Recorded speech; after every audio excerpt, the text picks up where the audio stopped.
বন্ধুরা, আমরা সবাই চাই যে আমার একটি সুন্দর বাড়ি থাকবে, একটি সুন্দর পরিবার থাকবে। জানেন কি, আমরা রুম বলতে বুঝি, বাড়ি বা বলতে বুঝি হচ্ছে ৩-৪টি ঘর বিশিষ্ট একটি বাড়ি। এবং কিছু কিছু মানুষ বোঝে একটি আলিশান বাড়ি, তারা খুব সুন্দরভাবে গোছানো বাড়ি, যেতে অনেকগুলি সুন্দর সুন্দর ঘর থাকবে এবং বারান্দা থাকবে। এবং কিছু মানুষের তো অদ্ভুত সব শখ থেকে থাকে এই বাড়ি সম্পর্কে। তারা পৃথিবীর সব থেকে আলাদা এবং ভিন্ন বাড়িতে থাকতেই বেশি পছন্দ করে। তো চলুন বন্ধুরা, আজ সেই সব কিছু আমরা এমন অদ্ভুত বাড়ি দেখব যা দেখে আপনি অবাক হতে বাধ্য হবেন বন্ধুরা, এবং ভিডিওর শেষে তো আপনি বাড়িটি দেখে আশ্চর্যই হয়ে যাবেন। তো চলুন আজ শুরু করি এই ভিডিওটা। তো বন্ধুরা, আজকে আমাদের এই ভিডিওটি শেষ পর্যন্ত দেখুন, একটুও না টেনে। বন্ধুরা, আপনি যদি আমাদের চ্যানেলে নতুন হয়ে থাকেন তাহলে অবশ্যই চ্যানেলটিকে সাবস্ক্রাইব করে পাশে থাকা বেল আইকনটি টিপে আমাদের সঙ্গে যুক্ত থাকুন। Number 6, Boeing 727 house. বন্ধুরা, যদি আপনি বিমানে খুব ভ্রমণ করতে পছন্দ করে থাকেন তাহলে এই ধরনের বাড়ি আপনি বানাতেই পারেন। এই ধরনের বাড়ি পৃথিবীতে এমন অনেক আছে, তার মধ্যে আমেরিকায় আছে এমন একটি বাড়ি। বন্ধুরা, সে চেয়েছিল একটি অটোমোবাইল বাড়ি বানাতে, এবং বন্ধুরা সে তার বন্ধুর থেকে পরামর্শ চায় এই বিষয়ে, এবং তার বন্ধু বলে যে একটি পুরানো প্লেন নিয়ে সেটির উপর বাড়ি তৈরি করতে, সেটিকে মডিফাই সেই মতোই। তারপরে সে তার বন্ধুর সাথে পরামর্শ করে একটি কোম্পানি থেকে সে $2000 দিয়ে একটি পুরাতন প্লেনটিকে মডিফাই করে বাড়িতে রূপান্তর করে। বন্ধুরা, এই বাড়িটি ক্যামেরার মধ্যে দেখতে অদ্ভুত হলেও এই বাড়িটি আসলে অনেক সুন্দর, এবং অনেক পর্যটক আসে এই বাড়িটিকে দেখতে সেখানে। এবার আসি নাম্বার 5, ওয়ার্ল্ডস স্মলেস্ট হাউস। বন্ধুরা, বর্তমান সময়ে দেখছেন জনসংখ্যা এত বেশি বৃদ্ধি পাচ্ছে যে মানুষের বাসস্থান কমে যাচ্ছে, মানুষকে ছোট জায়গার মধ্যেই ঘর বানিয়ে থাকতে হচ্ছে। তাই এই মতো অবস্থায় পোল্যান্ডের ওয়ার্সা শহরে এমন একটি বাড়ি তৈরি করা হয়েছে যা বিশ্বের সব থেকে স্লিমেস্ট বাড়ি বলে মানা হয়। করার বিষয় জানেন বন্ধুরা, এর দৈর্ঘ্য মাত্র 92 সেন্টিমিটার এবং যা হচ্ছে 3.2 ফিট, প্রস্থে মাত্র 152 সেন্টিমিটার যা 4.99 ফিট। বন্ধুরা, এই বিল্ডিংটি বা এই বাড়িটি 2 তলা বিশিষ্ট বাড়ি বন্ধুরা। এবং এমনকি জানেন এই বিল্ডিংটা কোথায় তৈরি হয়েছে? এই বাড়িটি দুটো বিল্ডিংয়ের ঠিক মাঝখানে ছোট্ট সরু মতো। অবাক করার বিষয় হচ্ছে এই ছোট্ট বাড়িতে বেডরুম, বাথরুম এবং কিচেন রুম এবং ড্রয়িং রুম সব রকমের রুমের ব্যবস্থা রয়েছে।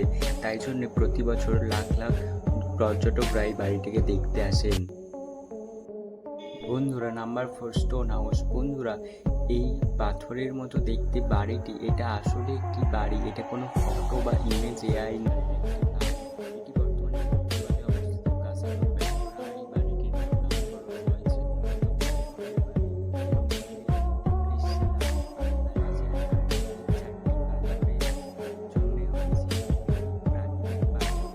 যা দেওয়ালের কাজ করে, সাথে বাড়িটির সুরক্ষারও কাজ। এই বাড়িটির কাজ 1972 সালে শুরু হয়েছিল এবং বন্ধুরা শেষ হয়েছিল 1974 সালে। এরপর আসি নাম্বার 3, বাস্কো ভার্টিকাল। বন্ধুরা, আপনারা জানেন ধীরে ধীরে এত জনবসতি গড়ে উঠছে যার কারণে গাছ মারা পড়ছে বন্ধুরা। তার ফলে ইকোসিস্টেমে অনেক বড় ক্ষতি হচ্ছে, এবং যার ফলে শহরে তো আরও বেশি ক্ষতি হচ্ছে। তো অবস্থায় যেখানে শহরে মাটিতে পা ফেলার মতো কোনো অবস্থাই থাকে না বন্ধুরা, সেখানে বাড়িটিকেও এমন একটি আবিষ্কার তৈরি করা হয়েছে, এই বিল্ডিংটি তৈরি করা হয়েছে যার কারণে পুরো এখানকার মানুষ খুব সুন্দর হাওয়া বাতাস পাবে, এবং ইকোসিস্টেম ঠিক রাখার জন্য এই ব্যবস্থাপনা গ্রহণ করা হয়েছে। বন্ধুরা, এই বিল্ডিংটির উচ্চতা প্রায় 111 মিটার এবং চওড়ায় 76 মিটার। যেই বিল্ডিংয়ে প্রায় 900-র বেশি গাছ লাগানো হয়েছে প্রকৃতিকে বাঁচানোর জন্য। তো ফলিং ওয়াটার হাউস। বন্ধুরা, এই বাড়িটি একটি সুন্দর ঝর্ণার উপরে তৈরি করা হয়েছিল, যার ফলে এই বাড়িটি দেখতে অত্যন্ত সুন্দর লাগে। এই বাড়িটি 1935 সালে তৈরি করা হয়েছিল বন্ধুরা। এই বাড়িটিকে আর্কিটেক্ট করেছেন আর্কিটেক্ট ফ্রাঙ্ক লর্ড রাইট। বন্ধুরা, এই বাড়িটি শুধুমাত্র ছুটি কাটানোর জন্য ব্যবহার করত তার মালিকেরা। চারিদিকে অপার সৌন্দর্যের মধ্যে এই বাড়িটি স্থগিত রয়েছে বন্ধুরা। আপনারা জানলে অবাক হবেন, কিছু দিনের মধ্যে এই বাড়িটি বেচে দেন তিনি। Number 1, caliph house, Australia. বন্ধুরা, এই বাড়িটিকে আপনার দেখে অত্যন্ত ভয়ঙ্কর মনে হবে থাকার জন্য, কিন্তু বন্ধুরা এই বাড়িটিতে থাকার মজাটাই আলাদা হবে। আপনি যদি অ্যাডভেঞ্চার প্রিয় হয়ে থাকেন তাহলে এটি সকলে খুব পছন্দ করেছিল এই ডিজাইনটি। বন্ধুরা, এই বাড়িটি অস্ট্রেলিয়ার রাস ভিক্টোরিয়া এলাকায় অবস্থিত। বন্ধুরা, সমুদ্রে অবস্থিত একটি পাহাড় ঘেরা জায়গায় তৈরি করা হচ্ছে। বন্ধুরা, এর বাড়িটির মধ্যে প্রবেশদ্বার এর উপরে থাকবে। একটি বেডরুম, একটি কিচেন রুম এবং একটি লিভিং রুম থাকবে, এটাই স্বাভাবিক। বর্তমানে বাড়িটির ডিজাইন এবং আর্কিটেক্ট সুন্দর পপুলার হয়ে উঠেছে মানুষের কাছে।